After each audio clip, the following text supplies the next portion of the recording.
Olá! Hoje a gente vai mergulhar fundo na energia espiritual de um período muito particular, maio de 2026. Vamos entender juntos como esse mês funciona como um verdadeiro portal para um realinhamento profundo.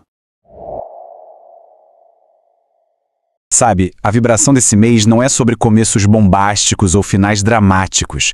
A energia é bem mais sutil, mas nem por isso menos importante.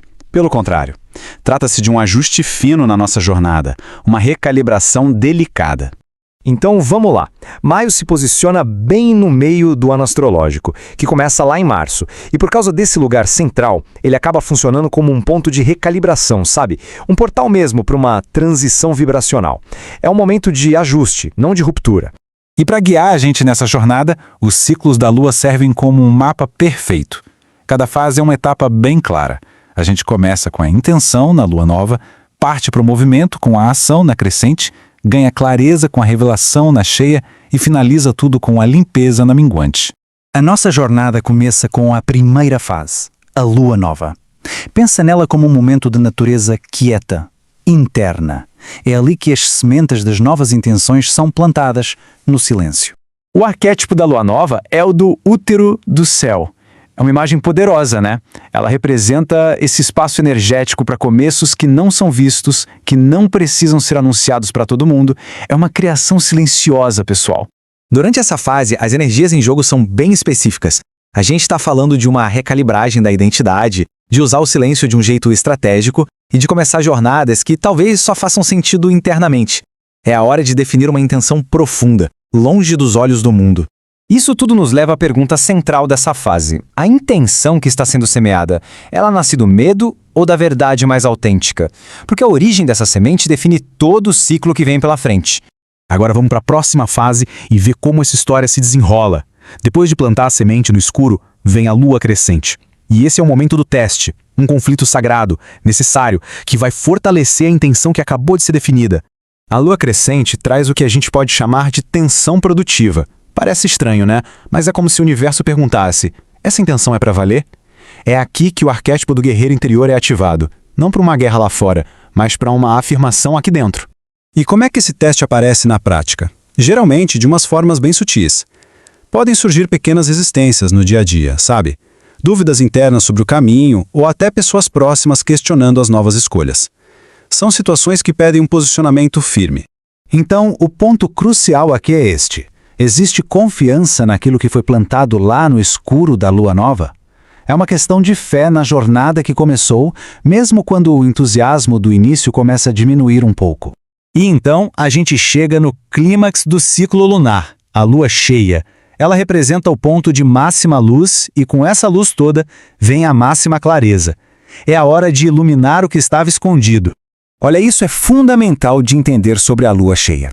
Ela é uma amplificadora, ela não é uma criadora de problemas. Se algo vem à tona, se um drama acontece, é porque a base para isso já existia nas sombras. A lua só acende a luz. As energias aqui são potentes. A gente está falando de verdades emocionais que vêm com tudo, de uma clareza sobre quais relacionamentos estão alinhados e quais não estão, de percepções que simplesmente não dá mais para varrer para debaixo do tapete. E claro, essa clareza toda pode ser bem desconfortável. A verdade pode doer no momento em que ela aparece, mas o propósito final dela é sempre libertar. É um processo que desafia, mas que no fundo liberta. Com a verdade revelada, a gente entra na resolução do ciclo. A lua minguante nos guia para uma alquimia espiritual, a da liberação, da limpeza, do desapego consciente. É a arte de deixar ir. O arquétipo dessa fase é a sacerdotisa do desapego. Uma figura sábia, serena, que entende uma verdade muito profunda. A evolução espiritual de verdade não está em acumular mais coisas, mas sim em aprender a soltar o que já não serve. A energia da lua minguante dá um empurrãozinho para ações bem específicas. É o momento perfeito para finalizar ciclos emocionais, limpar laços energéticos, abandonar aquelas velhas histórias que contamos sobre nós mesmos e, principalmente, descansar de batalhas que não precisam mais ser travadas. Quando a gente olha para o mês como um todo, juntando todas essas peças, um tema central aparece. Maio de 2026 não é sobre grandes eventos externos, mas sim sobre um chamado interno para a maturidade espiritual. O grande ensinamento do mês talvez seja esse. uma mudança de perspectiva. É entender que nem todo silêncio é vazio, nem toda perda é uma derrota e nem toda dúvida é sinal de fraqueza. O silêncio pode ser estratégico, a perda uma liberação e a dúvida um portal para uma verdade mais profunda. E durante esse realinhamento todo, é super comum sentir certas coisas. Um cansaço energético que não se explica direito, uma vontade súbita de organizar a vida, uma necessidade de silêncio e menos estímulos e uma busca intensa por um propósito maior. E aqui está o ponto mais importante. Esses sentimentos não são sinal de fraqueza ou de que algo está errado. Pelo contrário, eles são a prova de que uma recalibração espiritual profunda está acontecendo. É um sinal de crescimento. E assim, a gente encerra essa análise com uma questão poderosa para reflexão. Olhando para todo esse ciclo de intenção, teste, revelação e limpeza, a pergunta final que fica é: o que ainda está sendo segurado apenas por apego ao que já foi?